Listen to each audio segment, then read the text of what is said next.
Lymphatic drainage of thyroid gland is mainly sublingual nodes, submandibular nodes, deep cervical nodes, submental nodes. I think it should be deep cervical nodes.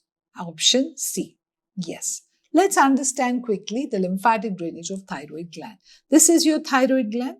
When it drains upwards, it goes to prelaryngeal lymph nodes and jugulo-digastric lymph nodes, deep cervical.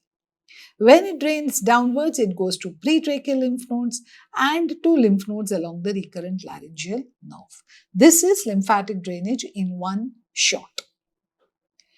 What are Delphian lymph nodes? This is a very lovely part of anatomy when anatomy begins to meet history.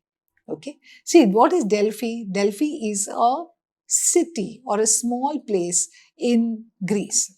So why is this lymph node being called Delphian lymph node? So there's one single lymph node present in the just above your thyroid gland, just above the isthmus, between the two lobes.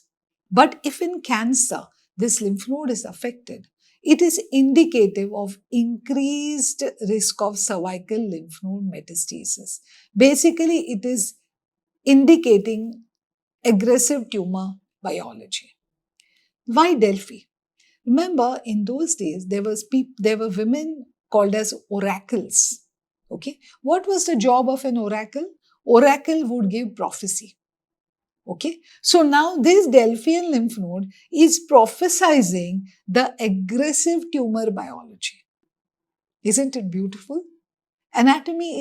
Beauty in anatomy is the fact that it's been going on for thousands of years.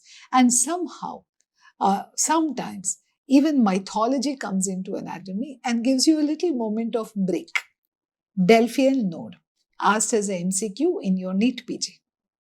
MCQ 13 has come in NEET PG. Delphian lymph nodes are prelaryngeal lymph nodes, occipital lymph nodes, celiac lymph nodes, none of the above. The answer is obviously prelaryngeal lymph nodes. So if you're liking my lectures, do like and subscribe to my channel.